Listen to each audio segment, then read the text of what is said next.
the Tuesday Online exclusive. I'm Grace Morris. And I'm Carly Thomas.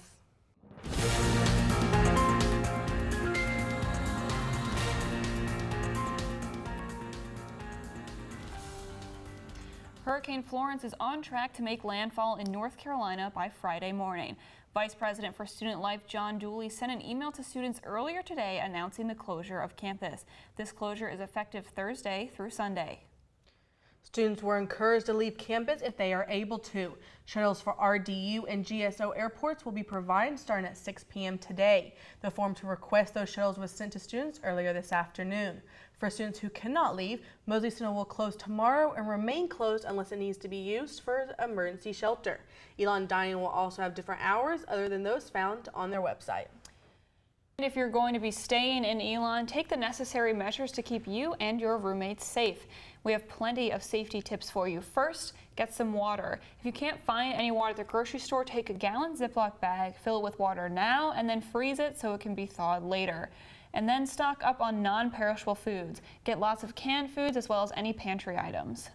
Charge your electronics now and prepare for power outages with flashlights, candles, and external chargers. Talk with your family and friends about your plans for the next few days and establish what you'll do if cell phone service is lost. Lastly, identify the safest space in your apartment or residence hall, somewhere away from windows and large trees. Our team will continue to follow the storm as it approaches.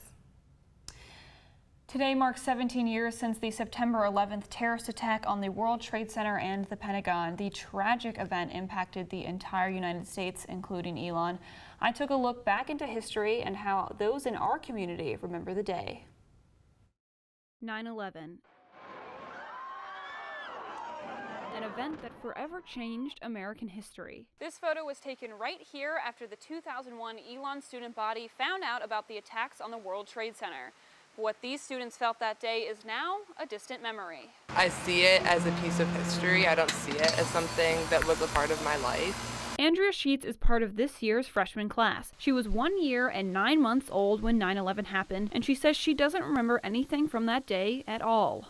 There's been a few stories here and there, but I mostly just know of the intense fear that was nationwide. Mark Dahlhaus, a professor of a freshman seminar course based around 9/11, finds that none of his students remember that day, something that he says can be really powerful.